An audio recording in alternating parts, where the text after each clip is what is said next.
j'ai du soleil vert, des dentelles et des théières, des photos de bord de mer, dans mon jardin d'hiver.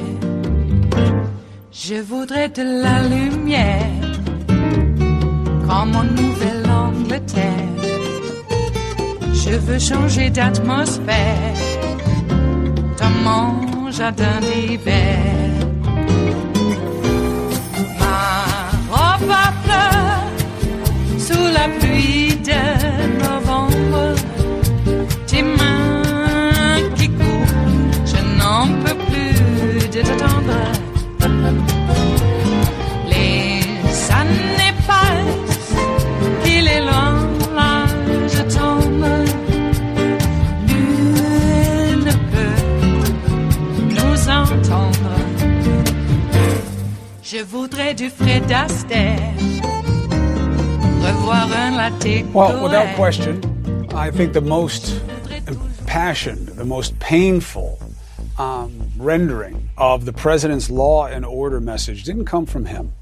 It came in an emotional speech tonight from a widow who lost her husband, veteran police officer David Dorn. Here's a little of it. David is never coming back to me. He was murdered by people who didn't know and just didn't care. He would have done anything to help them. Violence and destruction are not legitimate forms of protest. They do not safeguard Black lives. They only destroy them. President Trump understands this.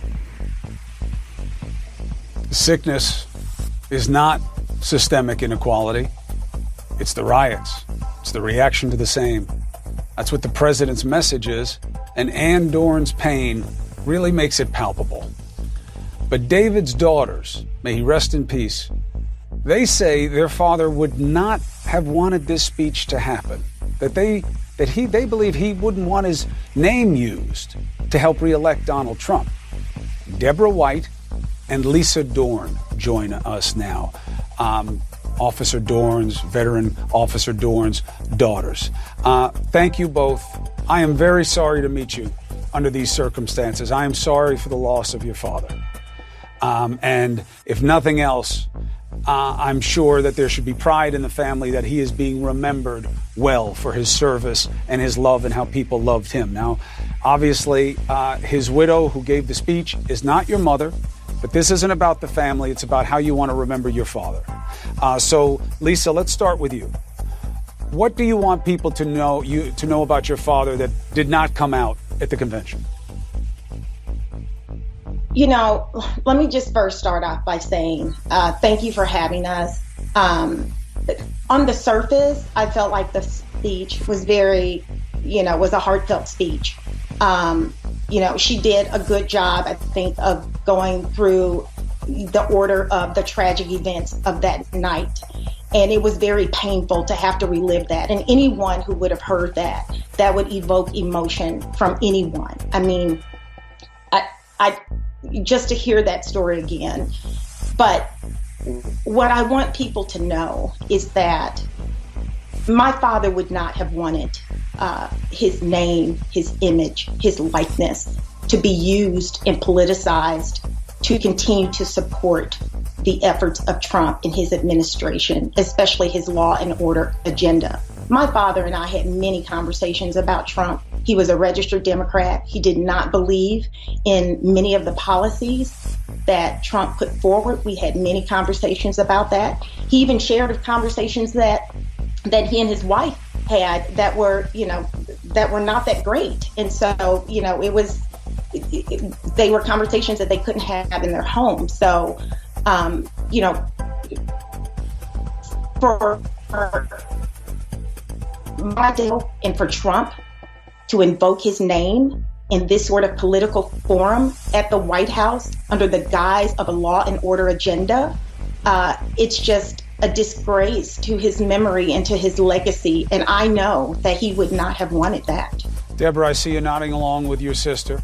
Why does this matter enough for you to go through the pain of discussing this and even coming on TV to do so? Why does it matter so much to you, Deborah? It matters a lot to me and to my sisters because our father meant so much to us and our family. And we would like the opportunity to be able to grieve his death.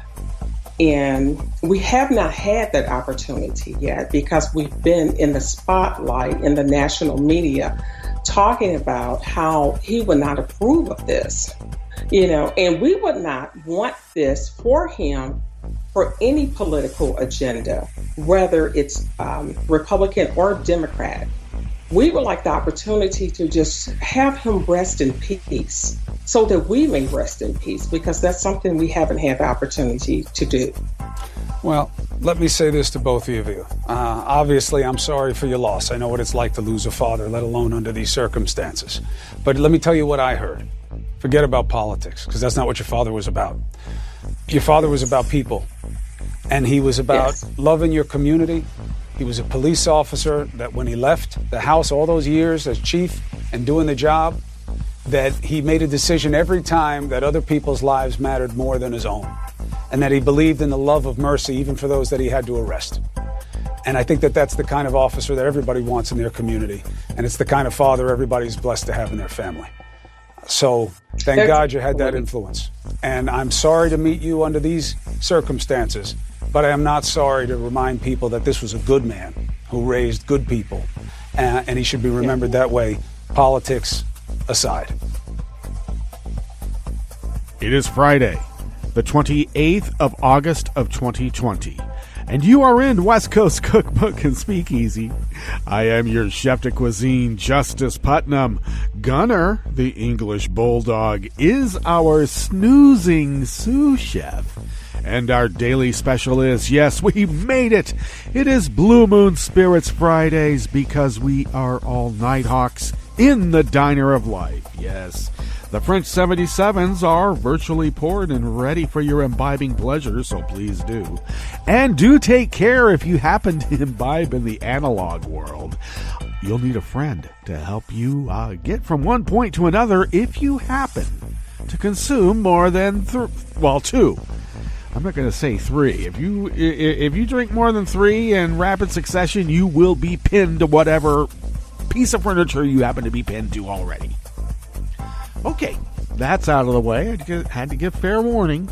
All right, don't get into a car if you're behind the wheel. Don't. Please. Does that need to be said anymore? I guess maybe it does. Anyway, it's Friday. We have a whole weekend ahead of us, and you know what happens on the weekends now? Everything is topsy-turvy. In fact, they have campaign events at the White House. Who ever heard of that?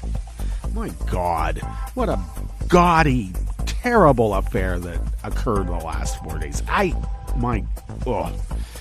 Okay, yeah, such a lover of America, such a lover of law and order. We saw a 4-day crime spree. Plus a super spreader event.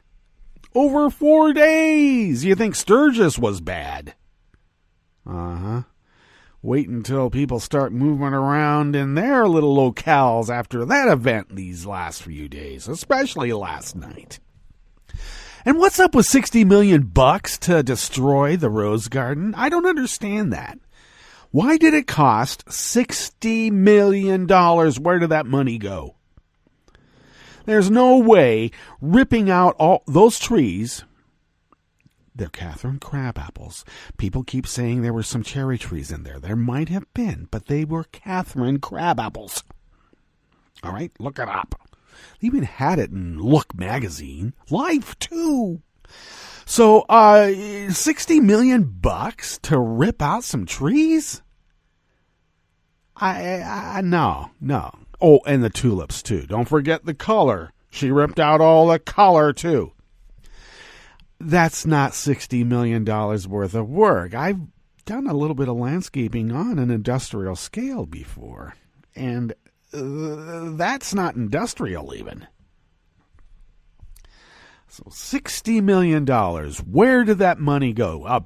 I know some wives have like those, what are they called again? Secret bank accounts.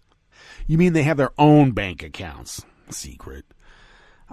Well, maybe some people had to keep it secret because of the kinds of, I don't know, spouses that they have. Or had, depending on, well, they had their bank accounts. So did a bunch of that money go into Melania's account? Or did it go into Donnie's account? I don't think they have a joint account. No way. Not the way that guy works. Jeez. So we had to put up with that spectacle. And apparently a sizable portion of the American population sees nothing wrong with it at all. And yet they are quick to say that we are a bunch of commies and socialists who want to destroy America because we want to save America. Well, I know fascists never think that destroying representative democracy is a bad thing for the nation, especially when those people vote. Look what Rand Paul had to put up with, that poor man. He left the White House and then had to walk, I don't know, wherever it was, and people yelled at him. And you know what they were yelling at him about? What are you going to do about Breonna Taylor? Why is she murdered and nothing is being done about that? That's what they were yelling at him about. Something that happened in his state and he has turned a blind eye to because he's, well, an unrepentant bigot racist. Let's be clear. Paul? Yeah. Like, his dad never put out a newsletter talking about how the darkies are really a much more inferior race. Yeah. It was only brought up when Daddy was running for prez. We know all about it. Rand Paul has been showing the same behavior patterns. With a little sneer, too. I hate that little sneer that, that's the other thing. Why can't we just hire his neighbor to kick the crap out of him again? Would that be wrong? Do we have to hire him? I know there's some other neighbors that probably want to kick the crap out of him because, Rand Paul is a little shit. So, yeah, he was attacked by 100 people, and some other people said, oh, you wouldn't believe the vile things they were saying to me. Like, yeah, what are you fucking going to do about Breonna Taylor, biatch? So, 4 days of gaslighting, 4 days of a crime spree, 4 days of spreading a virus during a pandemic. You have a choice, don't you? Well, people listening to this show already know what the choice is. Yeah, we choose life. If they want to hop on Hail Bop, and I don't know how they get there, they're transported. Their molecules and atoms break down and discorporate, then they're like reanimated back up on the ship somehow because of a transporter machine. And the only way to do that is to kill yourself with a poison. There's a little bit of logic in terms of the science fiction arc there. Jeez. Anyway, they want to hop on Hail Bop.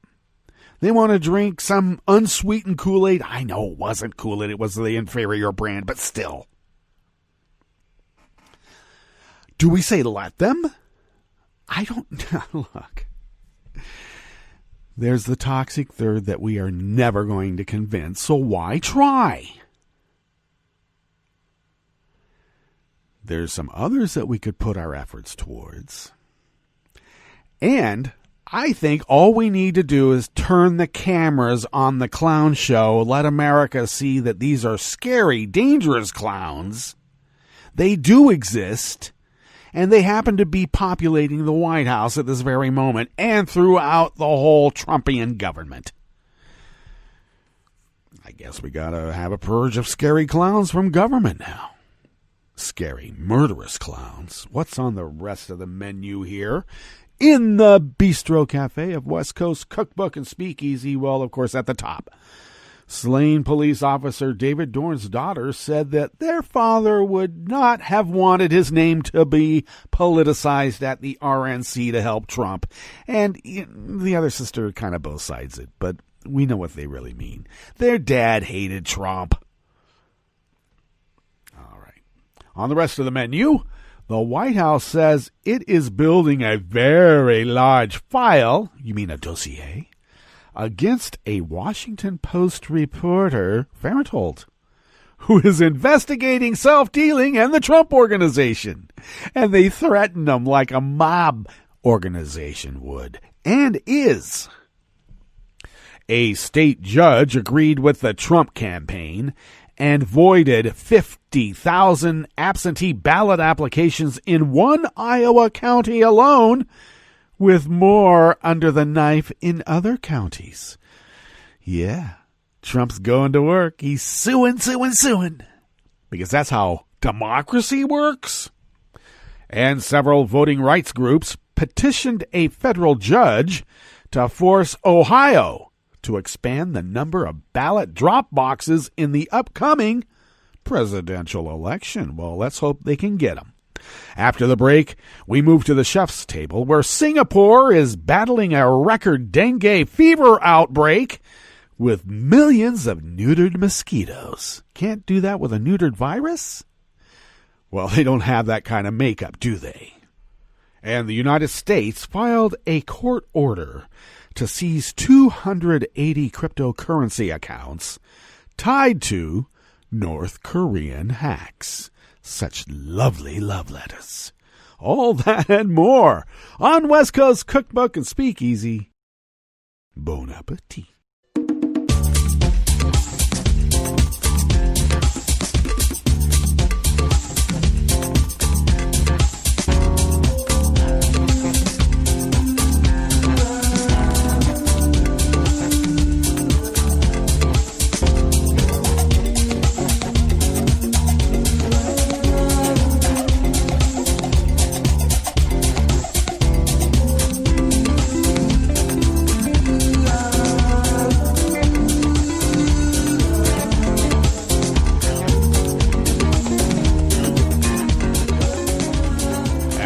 Bottom of our homepage at netrootsradio.com. To the rightish of the page is our chat room link, monitored by Kelly Link, and thank you, Kelly, for doing so. If you would then take a gander to the leftish of the page, at the bottom of our homepage at netrootsradio.com, you will then notice our Patreon link. And all kidding aside, we are now in really the final push. We've inched these machines as far as we can go. All sorts of ancient software and applications are going to be non-existent after December. So we have to be running newish machinery by then, and we've been slowly upgrading and getting certain parts of the peripherals purchased. And now we need to purchase the actual machines here coming up, plus pay our bills, which all went up too in a pandemic. How dare they? But thank you for your generosity over all these many years, going on 10.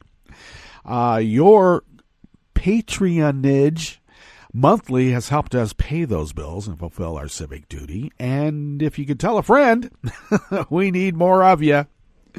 So if you would like to possibly help us out, if you could afford doesn't take too much, but if you could afford an espresso type coffee drink, for instance, or even a Snickers bar, we like coffee. But if you could buy us one of those and send us the money, we'll stretch those dollars beyond compare, because we're quantum mechanics when it comes to stretching dollars. It's really amazing how we've been able to do it. But thank you for your generosity, and also thank you for listening to Netroots Radio en toto. If you would like to follow Netroots Radio on Twitter, it is so simple. Do so at Netroots Radio. Tom takes care of that. Thank you, Tom. I, of course, take care of at Justice Putnam on Twitter, and you could follow me there, and why don't you? Because I post the show notes and links diary on Daily Co's about 10 minutes before showtime. Get that linked up on Twitter and other social media platforms. Hard to do it on Facebook because, you know how Facebook is now, don't you? Yeah, it is evil. Anyway, goes out on social media, and then you can find out what the actual show notes and the links say when you put it up against these attempts at a funny newsread. Okay, enough of that. If you would like to follow the show on Twitter, do so at Cookbook West, and pick up podcasts by way of Spreaker, Stitcher, TuneIn, YouTube, iTunes, iHeart, and wherever podcasts can be found. Alrighty. Let's dive into this first offering here in the Bistro Cafe of West Coast Cookbook and Speakeasy Blue Moon Spirits Fridays. And it is by Emily Singer. Did you know that she's married to one of the Atkins brothers? Yeah, now you know. Anyway, thank you, Emily, for these offerings here out of the American Independent. The Washington Post reported the Trump organization has charged American taxpayers at least $900,000 since Trump took office, the vast majority of which was spent on trips to Trump's own properties. The number is approximate, as neither the Trump organization nor the White House would give the Post the full dollar amount taxpayers have spent on Trump's travel to his properties in multiple states, because he doesn't have to follow the law. Look what they did over 4 days of violating the law in a crime spree for everybody to see. So far, according to NBC News, he has spent 378 days at Trump-branded properties, more than a full year of his first term in office. And they whined about Obama. Oh, he wore a tan suit and he went golfing. Black guys can't do that. Responding to the Post inquiries for his report, the White House threatened David Fahrenthold, the lead reporter on the story. And we'll get into that in just a few moments here. The White House did not immediately respond to a request for comment on whether it thinks it's appropriate to threaten a reporter, nor did it comment on whether disputes that taxpayer funds have been used on Trump's trips to his own properties, because he only has to answer to Vlad.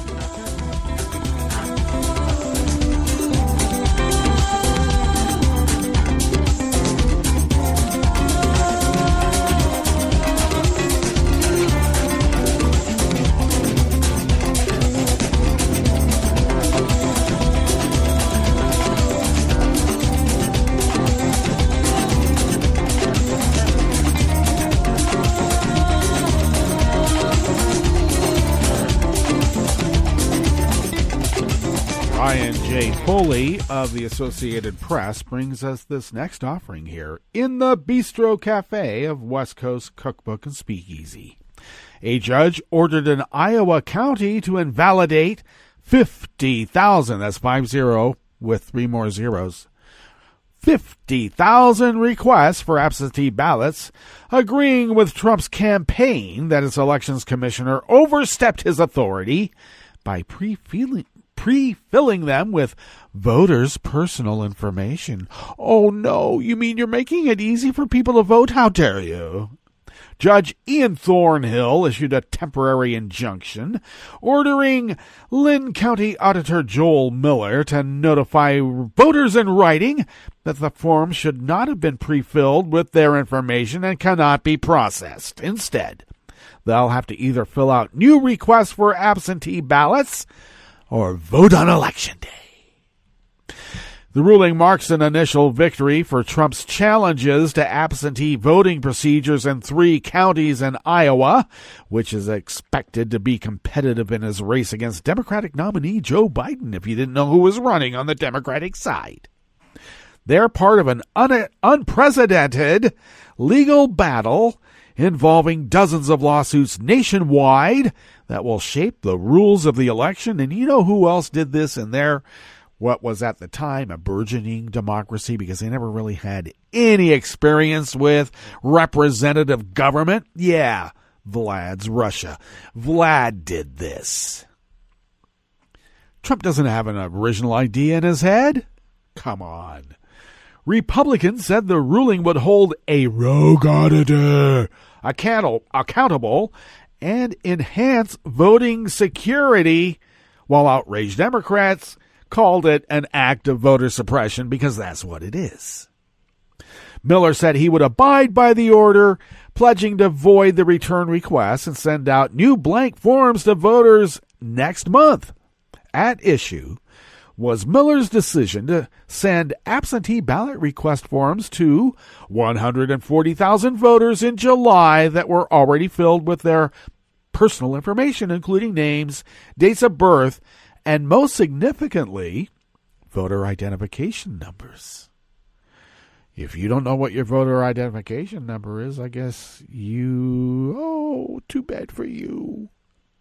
Miller, a Democrat, has said his goal was to make it as easy as possible to vote absentee during a pandemic. Voters had to review, sign, and return the forms to request ballots that will be mailed beginning October 5th. About 50,000 requests had been returned in the Democratic-leaning county,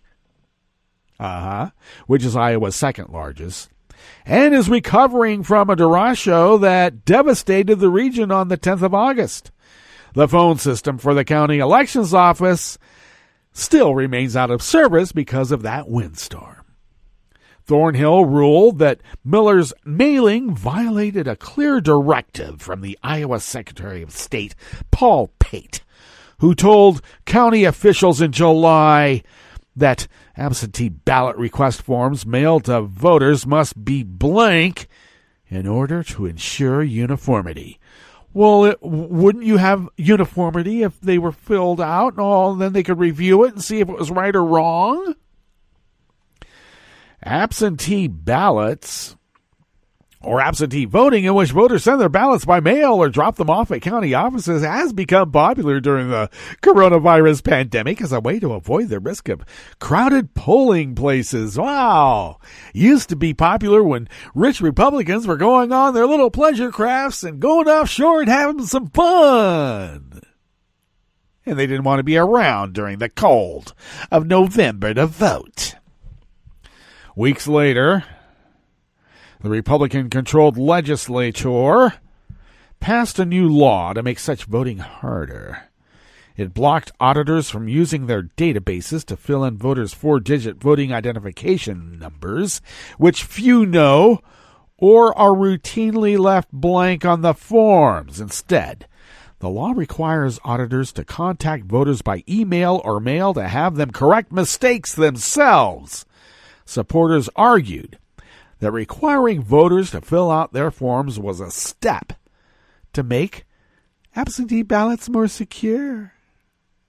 Miller and elections commissioners in Johnson and Woodbury County said contacting voters who leave the information blank would have been too burdensome and potentially disenfranchised people, so they mailed forms with that information already filled in. They contended that the law did not block them from doing so. Well, Trump's campaign and state and national Republican Party groups filed lawsuits against the 3 counties, seeking to invalidate all forms returned in response to the mailings. They warned that any ballots cast in response to the mailings could be challenged later. Thornhill's ruling, issued after he heard arguments on yesterday, is the first so far. Another hearing is set for Friday today in Woodbury County, where 14,000 of the absentee ballot requests have been returned. And a hearing in the Democratic stronghold of Johnson County, where thousands more have been returned, is planned for next week.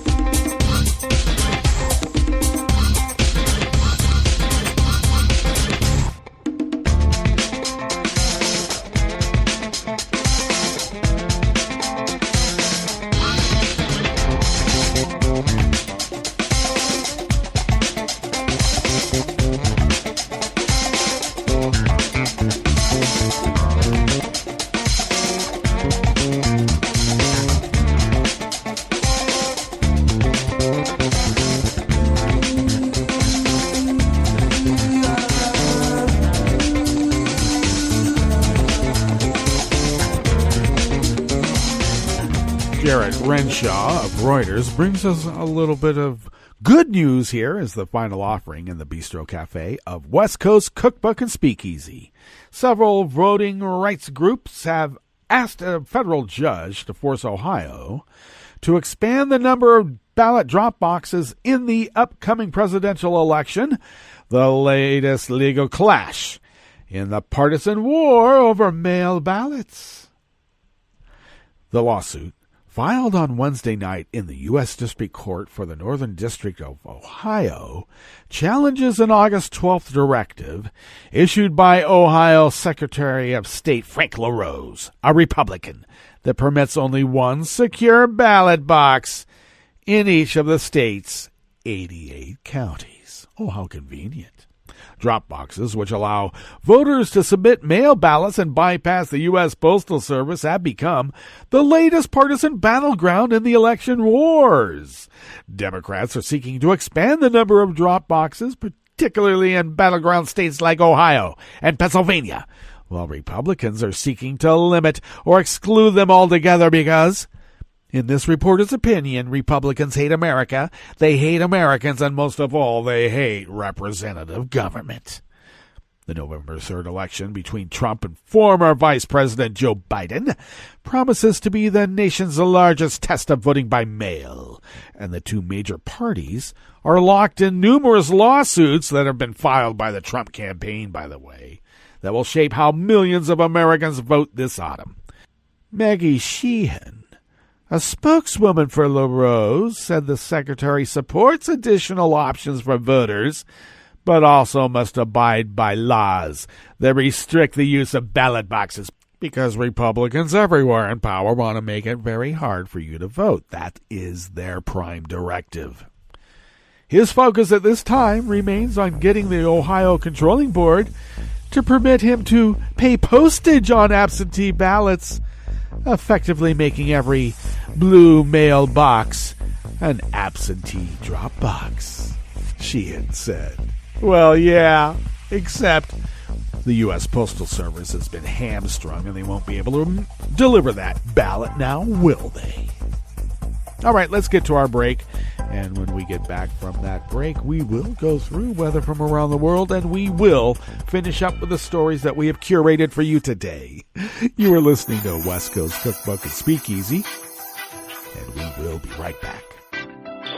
You are listening to netrootsradio.com. Please hang up and try again.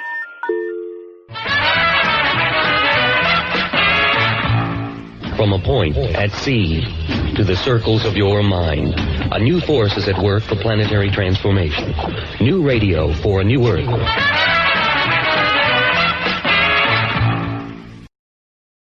This is Take Two Movie Review. I'm Clinton Johnston. This week, who's got the power? Warning, tiny spoilers. Okay, really quickly. Project Power, sci-fi action film, not a superhero film. Project Power is a hip-hop urban dystopia set in a poor section of New Orleans where a new drug called Power has hit the streets. The drug gives you one superpower for 5 minutes only, and the same one every time. Some powers are harmless to you, some hurt you, some straight out kill you. Our story follows Frank, Joseph Gordon-Levitt, a white cop who takes power because now the criminals do, Art, Jamie Foxx, a black ex-soldier searching for his kidnapped daughter, and the film's true lead character played by Dominic Fishback, Robin, a black teen who deals power to pay for her mom's meds. It looks cool, the acting's good, the action's good but forced, the relationships are meh and forced, but what really strikes me is how the movie calls out current injustice issues but only to flirt with them. Like our cop Frank is crooked because he buys and uses this illegal drug, and he does brutalize a criminal when he's on power, but the dude is white and the film announces it. So we still have hero cop, have to save the city, no black lives threatened. Speaking of black lives, with Art's daughter and with Robin, the movie is centered around saving 2 young black women, but it's only a nod to critiques of systemic disenfranchisement. Why say I? Art tells Robin that as a black woman, the system is designed to keep her down. So his solution? Use what you're really good at to earn financial success. Turns out Robin raps. 2 white directors and a white screenwriter, of course she raps. But think about the movie's politics here. The system is unbeatable. There's no overturning it, no rejecting it, no protesting it. You have to work it. And notice that's the same thing the bad guys are doing. They've got this wonder drug and their main thought is how do we monetize it? For me, at one point, when Art trashes the bad guys, he ironically gives us Project Power's theme. Power goes to where it always goes, to the people that already have it. This has been Take Two Movie Review. I'm Clinton Johnston. Catch up with us at TakeTwoMovieReview.com and feed us back in our channel on YouTube.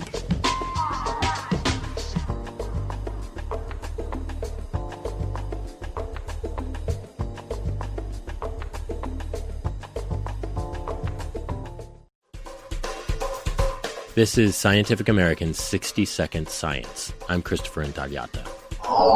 10,000 years ago, the Sahara had extensive grasslands and was dotted with lakes and trees. But some 5,000 years ago, that green Sahara dried up to become the enormous desert we know today. And scientists now think that this climate shift had effects far away, including causing a megadrought in Southeast Asia. Kathleen R. Johnson, a paleoclimatologist and geochemist at the University of California, Irvine, says the key to that discovery were stalagmites collected in a cave in northern Laos. Stalagmites are really amazing archives of past climate variability. People are often more familiar with things like tree rings or ice cores or maybe ocean sediment cores. Well, stalagmites work in a similar way in that they are deposited over time. Johnson's team analyzed trace elements and carbon and oxygen isotopes in the hardened cave drippings. That information enables researchers to determine rainfall patterns over the millennia. And Johnson and her colleagues discovered signs of a 1,000-year-long drought in Laos, which began around the same time the Sahara dried up, about 5,000 years ago. As for why the two events might be connected, the researchers simulated the drying out of the Sahara using climate models, and they included a couple things we know happened, including the subsequent disappearance of vegetation and a connected increase in airborne dust, and they found that those variables would have been capable of cooling down the Indian Ocean. And so those cooler ocean temperatures basically led to less moisture being brought by monsoon circulation during the summertime when that region gets most of its rainfall. The details are in the journal Nature Communications. One of Johnson's co-authors is Joyce White, a consulting scholar at the Penn Museum. She studies the human history of Southeast Asia. And her reaction when she first heard about the drought? I said, oh my God, that's the missing millennia. The missing millennia, because she says archaeological data are scant in that part of Southeast Asia from 4,000 to 6,000 years ago.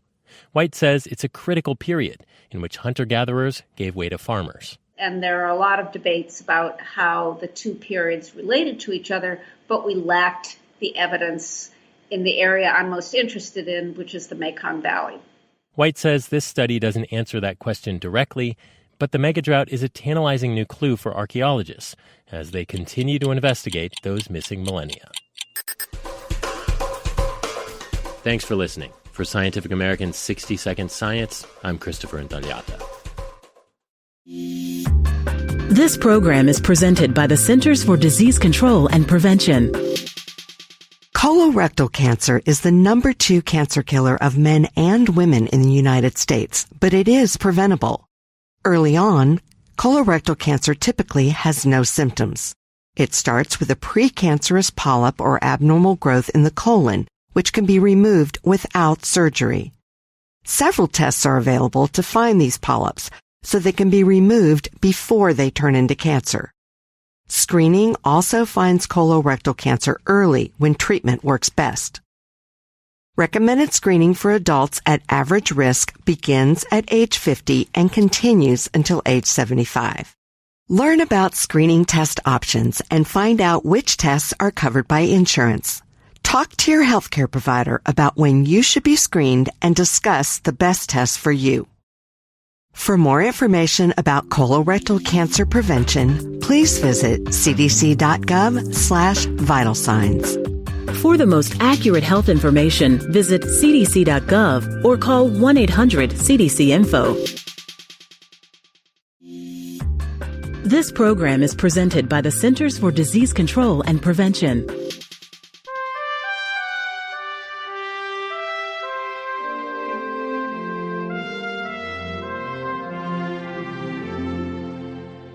Welcome to A Cup of Health with CDC, a weekly feature of the MMWR, the Morbidity and Mortality Weekly Report. I'm Dr. Jeffrey Nemhauser, filling in for your host, Dr. Kathleen Dooling. As the U.S. population ages, more people are at risk for injuries.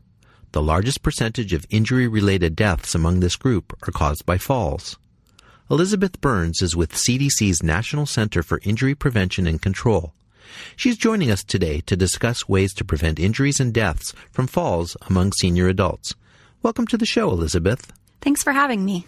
Elizabeth, what are some of the more common consequences when a senior adult falls? Well, first, it's important to note that falls are incredibly common. More than 1 in 4 older adults will fall in a given year. Common consequences include loss of independence and an increased fear of falling, as older adults are afraid to do the same kinds of activities they were doing before. And this can actually lead to more falls, as older adults have less strength in their lower body. Common consequences include hip fracture and traumatic brain injury.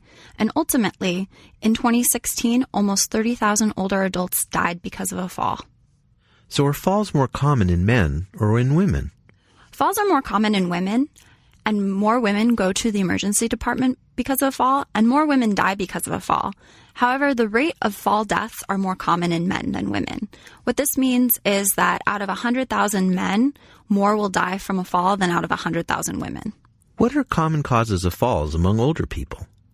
Getting on and off the toilet and getting in and out of bed are common causes of falls. Walking around the hallways at night when the lights are off is a common way people fall.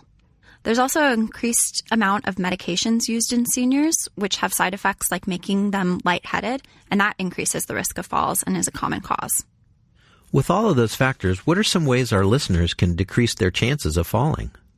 Older adults should talk to their healthcare provider or doctor about how they can decrease their chances of falling. This can be done during the annual wellness visit or during annual physicals. The doctor will recommend an exercise program that should increase strength and balance, or maybe refer you to a physical therapist.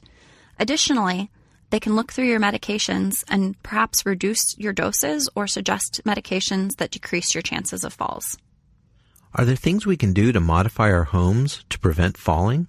Oh, absolutely. Installing grab bars on the side of the toilet, making sure that rugs are taped down or removed, making sure that there's lighting in the hallways are all really simple ways that an older adult can modify their home to prevent falls. Where can listeners go to get more information about preventing falls? Listeners can go to cdc.gov/study, and that's spelled STEADI. Thanks, Elizabeth. I've been talking today with Elizabeth Burns about ways to prevent fall-related injuries and deaths among senior adults. Improving strength and agility through regular exercise and removing potential obstacles in the home can help decrease the risk for falls. If you or a loved one is older and struggle with mobility, talk with a healthcare provider about ways to decrease the risks for fall-related injuries and death. Until next time, be well. This is Dr. Jeffrey Nemhauser for A Cup of Health with CDC. For the most accurate health information, visit cdc.gov or call 1-800-CDC-INFO. I'm probably okay to have one more drink before I drive home. I'm probably okay. I open the window to stay alert. Probably okay. I just popped some gum in my mouth. Step out of the car, please. I probably made a mistake. Probably okay isn't okay when it comes to drinking and driving. If you see a warning sign, stop and call a cab, a car, or a friend. Buzzed driving is drunk driving. A message brought to you by NHTSA and the Ad Council. Hi, I'm Tom Hartman, and since you're listening to netrootsradio.com, show your progressive side and go to the donate button on the bottom of the homepage. It's progressives like you who power Netroots Radio and keep the progressive message beaming everywhere 24 hours a day. Just go to our donate button at the bottom of netrootsradio.com. Thank you for keeping progressive radio at full power.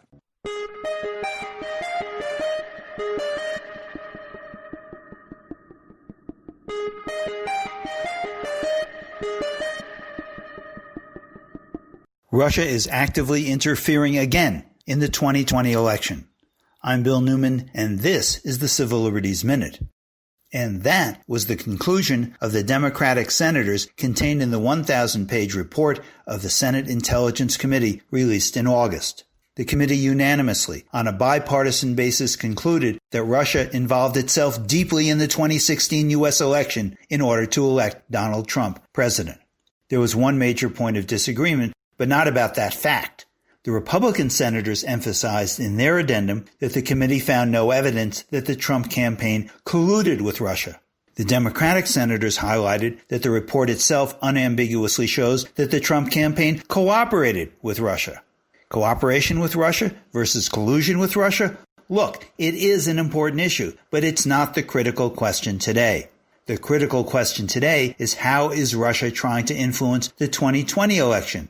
Using and manipulating social media, creating numerous false organizations and social media accounts, supporting third-party candidates who could change the outcome in closely contested swing states, more, worse? And critically, what is the United States government doing to prevent this foreign adversary from putting its thumb on the electoral scale? A question that needs answering now. The Civil Liberties Minute is made possible by the ACLU because freedom can't protect itself. Top regulatory officials in Trump's government keep chanting the same one-word mantra: deregulate, deregulate, deregulate. Day after day, these agency bosses have been liberating greedy business interests to do their damnedest to us consumers, workers, the environment, and even to our chicken dinner. Yes, chicken. Instead of Kentucky Fried or tacos con pollo, they're serving up chicken a la avian leukosis. That's chicken infected with a virus that produces cancerous tumors and lesions on the birds. In July, the U.S. Agriculture Department's Food Safety and Inspection Service rubber-stamped a demand by Tyson Foods and other multi-billion-dollar meat conglomerates to deregulate chicken processing rules so they can sell chickens diseased with avian leukosis for human consumption. And no, the huge brand-name marketers would not even be burdened by having to put a right-to-know label on the package so we consumers could know what we're buying. As always, the industry line is, "It's perfectly safe. Trust us." No.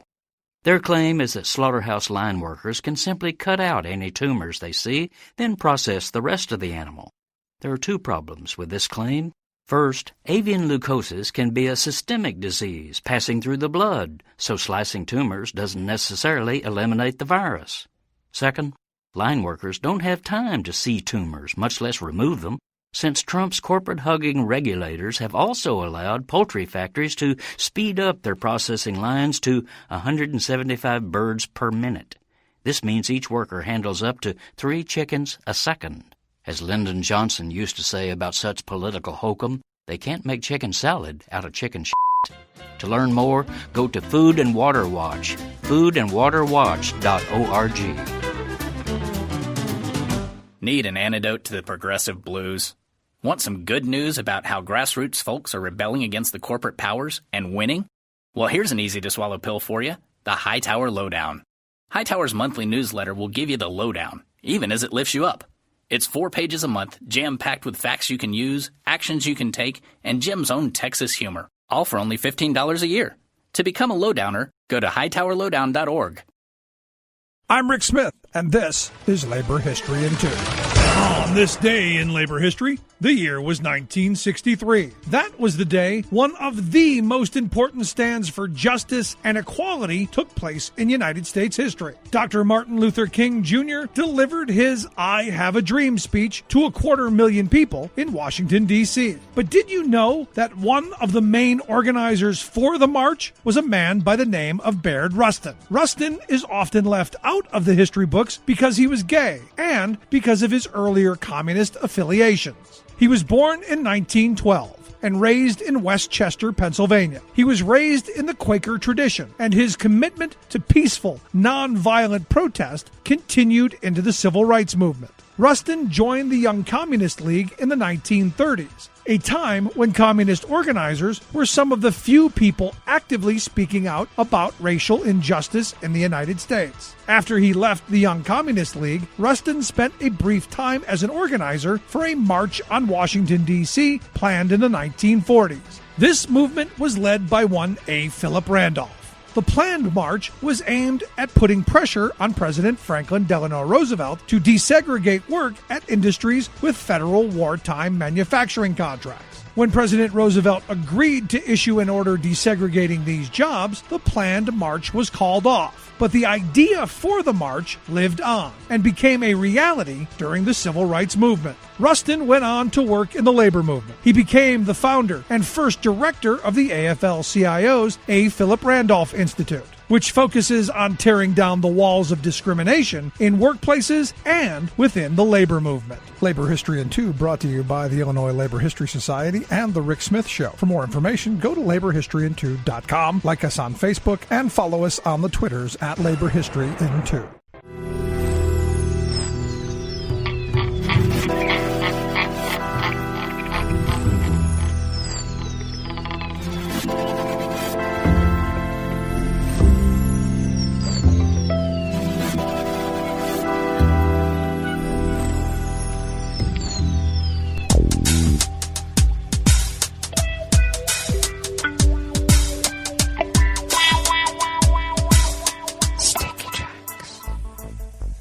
Thank you for accompanying us here to the Chef's Table at West Coast Cookbook and Speakeasy. Blue Moon Spirits Fridays. We are all Nighthawks in the Diner of Life. We always begin, weather from around the world, along the banks of the Rogue River, in the Rogue River Valley of Southern Oregon on the west coast of the continental United States of America, where it is currently 58 degrees Fahrenheit. Going to be a tad warmer today, should be in the mid-90s, maybe a little warmer than that. Sunny conditions should prevail with winds out of the north-northwest at 5 to 10 miles per hour. Clear skies tonight. Lows in the upper 50s, low 60s, winds out of the northwest at 5 to 10. And mainly sunny skies tomorrow and through the weekend. Highs, mid-80s for tomorrow, though we will be getting up into the low 90s on Sunday. Winds out of the north-northwest at 5 to 10 miles per hour. Confirmed coronavirus cases in Jackson County here in Southern Oregon now stand at 762 with 2 deceased. The number of dead, as I've said before, is a vast undercount. Grass pollen is rated low right outside the window of the mothership here in Rogue River proper. The air quality index in the region is good, a sweet 27 parts per million, though that daytime UV index is high at 7. Barometric pressure is holding steady at 29.97 inches. Visibility is up to 10 miles, and relative humidity is at 65%. Weather from around the world is brought to you by people's personal weather stations that they purchased. These people planted these purchased personal weather stations somewhere on their property, and these people positively live around the world. London is 63 degrees with rain. Paris is 70 degrees and partly cloudy with thunderstorm and electrical activity this time of year, which they have some big-time boomers in Paris, I got to tell you. It's pretty scary, and that could knock out the electric grid. So if you're in Paris right now, take care. Rome is 88 degrees and sunny. Kyiv is 70 and mostly cloudy. Kabul is 75 and partly cloudy. Hong Kong is 80 degrees and partly cloudy. Tokyo is 84 and fair. Hey, Abe's going to resign as prime minister. Apparently he has actually the disease that killed my best friend. It's not good. I feel sorry for the guy. Anyway, they are 84 and fair. Sydney, Australia is 52 degrees and clear. San Francisco, California is 55 degrees Fahrenheit with smoke from all the wildfires. And New York, New York is 78 degrees Fahrenheit and mostly cloudy. And that is weather from around the world, brought to you by people's personal weather stations that they purchased. These people planted these purchased personal weather stations somewhere on their property, and these people positively live around the world.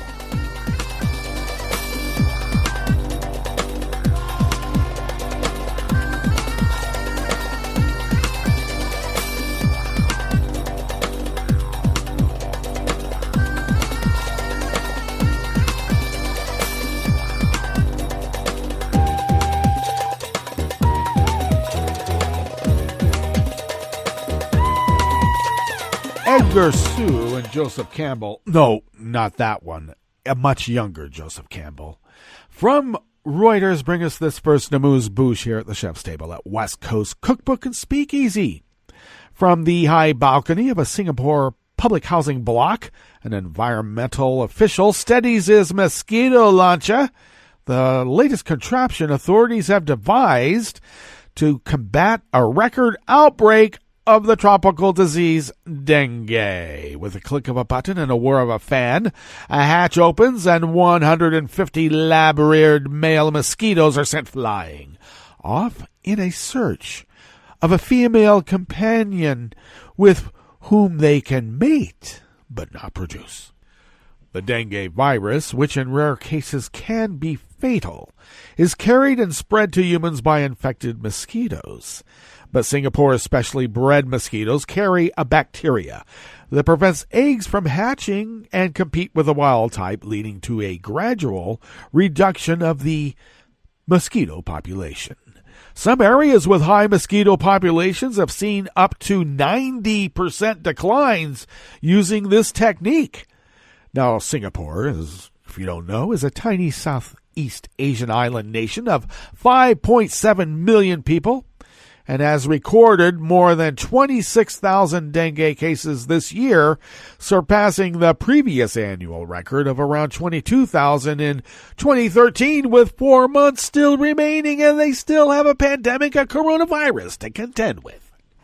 20 people have died of the disease this year, which can cause extreme fever that leads to internal bleeding and shock. By comparison, 27 people have died of the coronavirus in the city-state out of more than 56,000 infections. A new strain of the disease, combined with the unseasonably wet weather and coronavirus lockdowns that left construction sites and other mosquito breeding grounds undisturbed, are all seen as factors behind the dengue outbreak.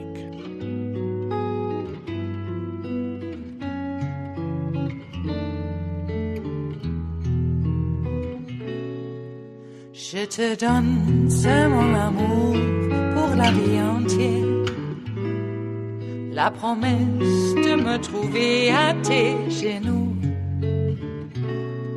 Aussitôt que tu m'appelles, rester toujours fidèle, c'est tout, c'est tout. Je te donne tous mes printemps, mes étés de mer, mes automnes quand les feuilles tombent partout. Si ce n'est pas une bonne affaire, je te donne tous mes hivers. The ever-present anonymous worker bees, this time at Reuters, bring us this final amuse-bouche here at the chef's table at West Coast Cookbook and Speakeasy. Blue Moon Spirits Fridays. The U.S. government sought to seize 280 cryptocurrency accounts it said were used by North Korean hackers who stole millions of dollars of cryptocurrency from 2 virtual exchanges and used Chinese traders to launder their funds. How inscrutable is that? The U.S. Department of Justice filed a civil forfeiture complaint after having in March charged 2 Chinese nationals with laundering more than $100 million in cryptocurrency on behalf of North Korea, also as reported here in West Coast Cookbook and Speakeasy. Earlier court filings detailed what U.S. authorities have characterized as Pyongyang's use of hackers to circumvent sanctions. Today's action publicly exposes the ongoing connections between North Korea's cyber hacking programs and the Chinese cryptocurrency monitoring laundering network. Acting Assistant AG Brian Rabbit of the Justice Department's Criminal Division said in a statement. The United Nations Security Council has imposed sanctions on North Korea since 2006 in a bid to choke off funding for Pyongyang's nuclear and ballistic missile programs. North Korea has generated an estimated $2 billion for weapons of mass destruction programs using widespread and increasingly sophisticated cyber attacks to steal from banks and cryptocurrency exchanges, a UN report said last year. Well, that brings us to the end of our broadcast period for the day and the week. But you do know that Netroots Radio is going to broadcast on, and we'll meet up on Monday for River City Hash Mondays. So do stay tuned to Netroots Radio all day and all night for all the breaking news as it breaks. And we'll meet up here on Monday, right here in West Coast Cookbook and Speakeasy. Bon appetit.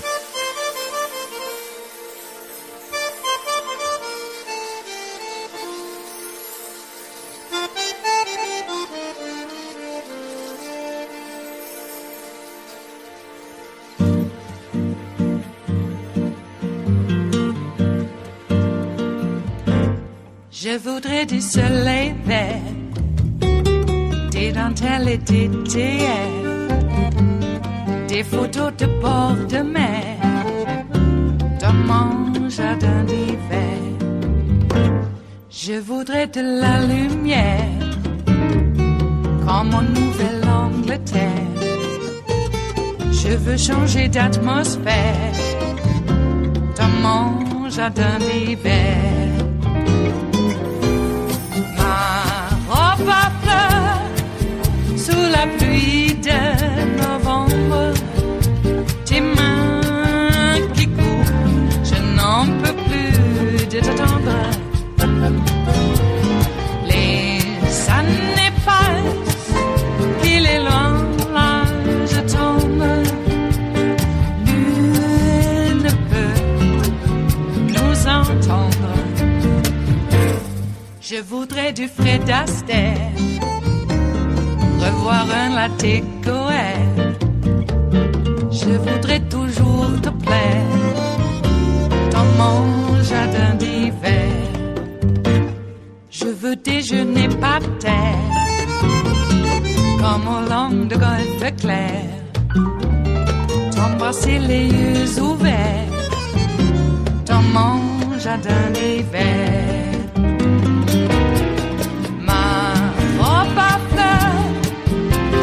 Pluie de novembre, tes mains qui courent, je n'en peux plus de t'attendre.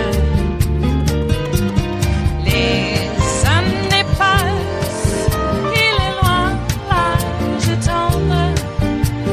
Nul ne peut nous entendre.